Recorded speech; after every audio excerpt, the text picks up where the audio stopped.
Selamat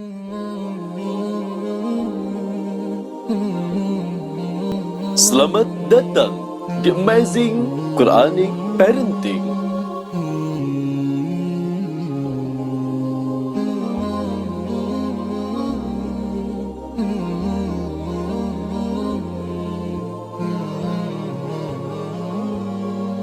Bismillahirrahmanirrahim. Assalamualaikum warahmatullahi wabarakatuh. Hamdan wa syukran lillah, amma ba'du. Kembali bersama saya di Amazing Quranic Parenting. Ayah dan bunda hadirin yang dirahmati oleh Allah Subhanahu wa taala. Hari ini kita sama-sama akan belajar pembahasan yang pertama, yakni pandangan Al-Qur'an tentang anak. Namun sebelumnya, mari kita perhatikan bersama betapa pembahasan anak ini menjadi trending topik di kalangan ibu-ibu khususnya dan di kalangan orang tua umumnya. Betapa tidak, memang zamannya sudah berubah. Sekarang zamannya milenial, zamannya digital, sehingga anak itu sudah disuguhi dengan aplikasi-aplikasi baik dari gadget ataupun internet. Coba kita perhatikan bersama ya dan bunda. Ini fakta loh, fakta. Umur 2 tahun itu kebanyakan anak sudah bisa buka aplikasi YouTube, sudah bisa nonton di YouTube, dan lain sebagainya. Kalau kita lihat zaman dahulu, Masya Allah, anak 2 tahun itu lagi konsen-konsennya belajar berjalan, belajar berbicara. Tapi anak zaman sekarang sudah bisa main YouTube, sudah bisa main game, dan lain sebagainya.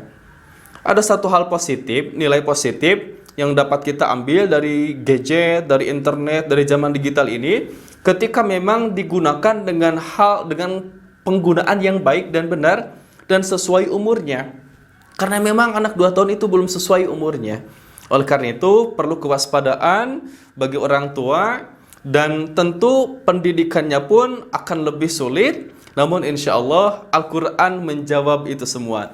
Karena sumber pendidikan itu semuanya dari Al-Quran dan As-Sunnah. Hadirin yang dirahmati oleh Allah Subhanahu wa ta'ala. Oleh karena itu, tentu kenapa saya membahas tentang pandangan Al-Quran tentang anak, agar ayah dan bunda tidak salah dan tidak keliru. Contoh misalkan Al-Quran memandang posisi anak kita sedang dalam positif, maka ayah dan bunda, oh iya, memang sedang dalam hal positif.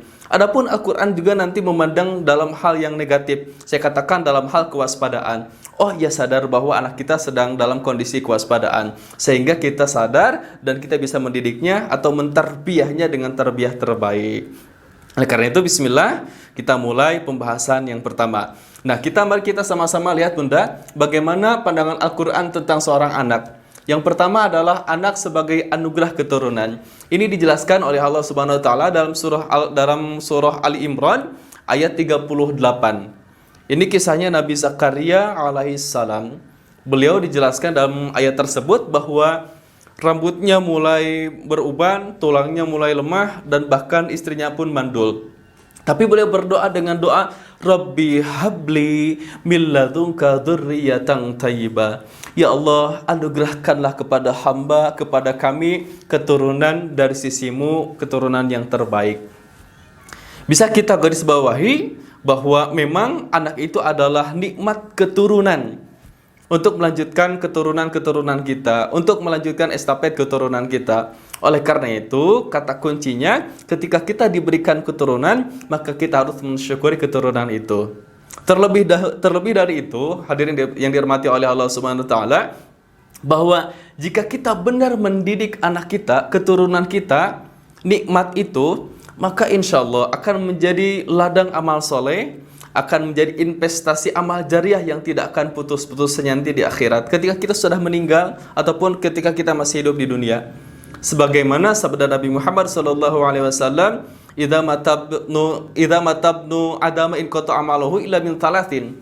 Jadi ketika anak Adam meninggal, maka putuslah seluruh amalnya kecuali 3 perkara. Di antaranya adalah waladun shalihun yad'ulah, anak-anak ataupun seorang anak yang mendoakan ibu dan bapaknya.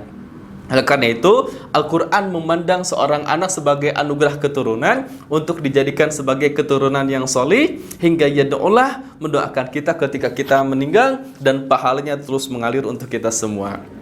Yang kedua adalah anak sebagai hiasan. Masya Allah. Ini tercantum dalam Al-Quran surah Al-Kahfi, bunyinya, Bismillahirrahmanirrahim. Al-mal wal banuna zinatul hayatid dunya. Sesungguhnya harta dan anak-anak kita merupakan perhiasan di dunia. Nah, tentu kita perhatikan bersama ini tentang hiasan. Mungkin bunda, ayah dan bunda di rumah juga punya hiasan yang ditempel di dinding, punya hiasan-hiasan yang ditempel di kaca, di cermin dan lain sebagainya. Ini tentang hiasan. Jadi memang hiasan ini harus dipergunakan sesuai dengan peruntukannya. Wad'u syai' fi mahali, harus adil menempatkan sesuatu pada tempatnya. Jadi hiasan ini ditempatkan pada tempatnya. Hiasan yang terbaik adalah keimanan. Oleh karena itu, ketika seorang menjadi hiasan, jangan sampai hiasan itu melalaikan kita sebagai orang tuanya. Karena fenomenanya memang demikian.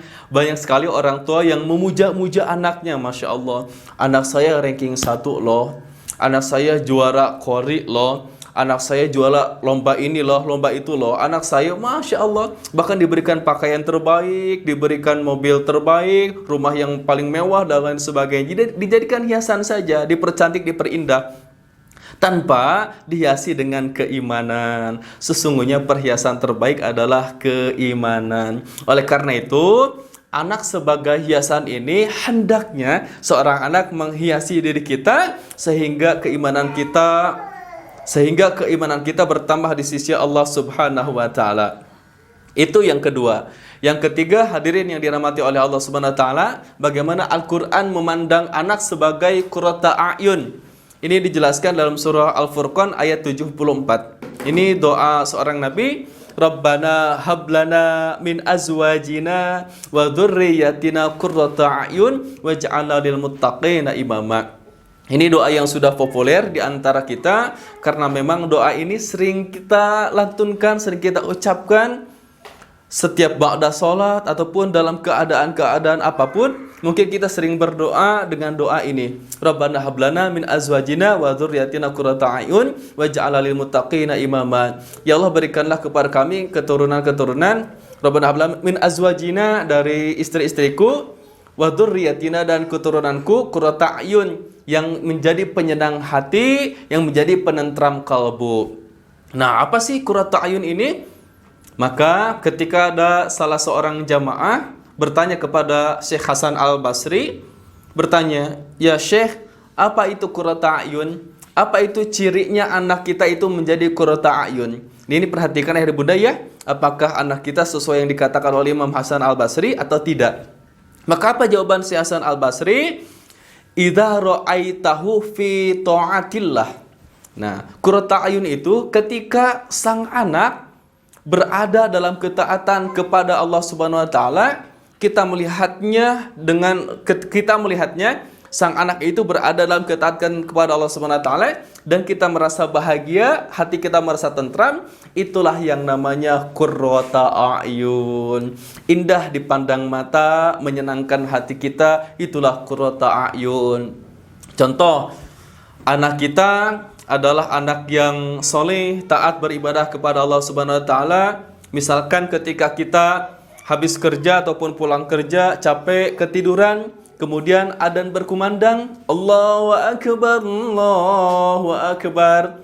Kita masih belum bangun, tapi anak kita yang soleh, yang menjadi qurrata a'yun membangunkan kita.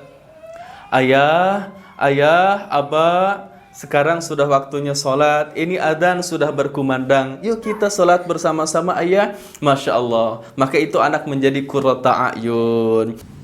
Baiklah ayah bunda hadirin dirahmati oleh Allah Subhanahu wa taala, bagaimana pandangan Al-Quran tentang anak? Nomor keempat, yakni anak sebagai fitnah atau ujian. Sebagaimana dalam Al-Quran surah At-Taghabun ayat 15. Bismillahirrahmanirrahim. Innama amwalukum wa auladukum fitnah. Sesungguhnya harta-hartamu dan anak-anakmu itu menjadi fitnah.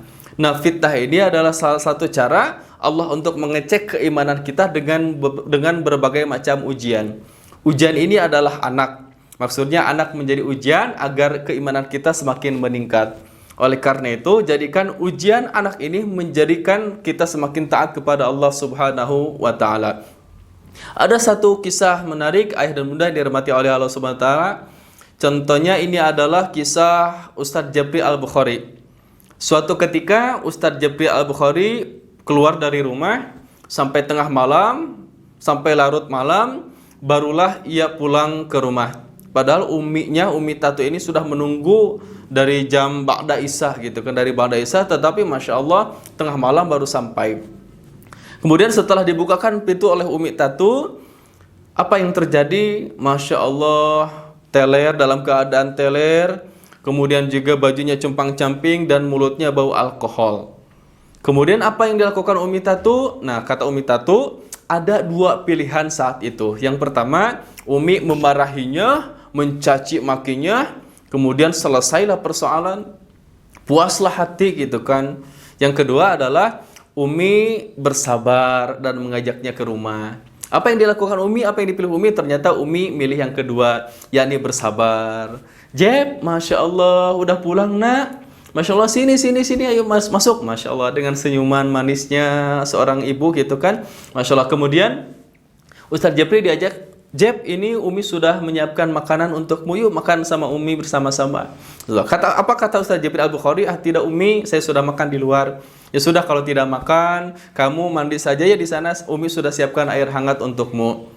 Lalu kemudian Ustadz Japri Al-Bukhari singkat cerita mandi. Kemudian setelah mandi, Jeb, kita ngobrol bersama ya. Ngobrol bersama, Masya Allah. Ngobrol dari hati ke hati, ibu dengan anak, Masya Allah, indah sekali saat itu katanya. Dan tahu gak bunda, ayah yang dirahmati oleh Subhanahu wa Ta'ala, kata Umi, saat itulah saat dimana proses perubahan menjadi orang yang baik terjadi pada Ustadz Japri Al-Bukhari. Ustadz Japri Al-Bukhari saat itu momennya ketika Ustadz Japri Al-Bukhari kepada fitrahnya. Fitrahnya itu menjadi orang yang soleh, menjadi orang yang sabar, Masya Allah, dan bahkan menjadi da'i internasional saya katakan. Bahkan bukan ketika meninggalnya, bukan kita saja yang merasa kehilangan, tapi orang-orang di luar negeri sana juga ada yang kehilangan beliau, Masya Allah. Oleh karena itu, kita ambil hikmahnya bahwa ketika anak kita menjadi ujian hidup, maka kita harus bersabar. Jangan langsung memarahinya. Nanti akan terjadi suatu hal yang tidak diinginkan.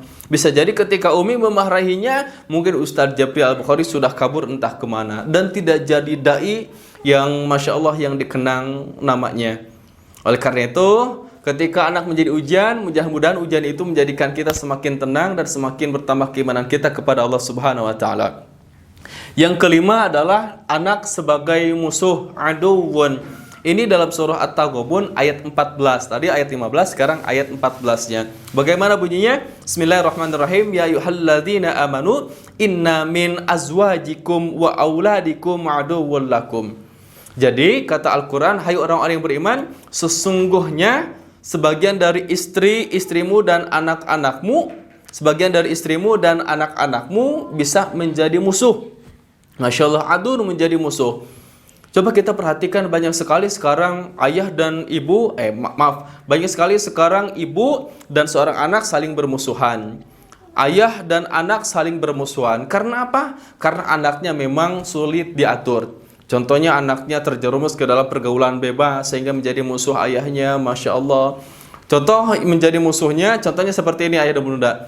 Seorang anak minta shopping ataupun minta belanja ke supermarket, padahal waktu itu adzan berkumandang. Allahu Akbar, minta dengan memaksa gitu kan, minta dengan memaksa. Kemudian kita menurutinya, belanja ke sana padahal adzan berkumandang. Nah, itu menjadi musuh. Itu saat anak menjadi musuh. Sehingga Allah memusuhi kita juga, Allah membenci kita karena kita lebih memilih anak kita daripada panggilan adzan atau panggilan sholat.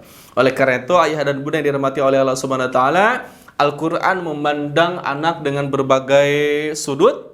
Ada dalam sudut positifnya, yakni ketika anak sebagai anugerah keturunan, anak sebagai perhiasan, anak sebagai qurrata a'yun, tapi anak juga dipandang dengan hal kewaspadaan. Yakni ketika anak menjadi fitnah dan musuh, kita harus waspada. Oleh karena itu, coba kita perhatikan bersama bagaimana posisi anak kita hari ini sehingga kita bisa mentarbiahnya dengan tarbiyah terbaik.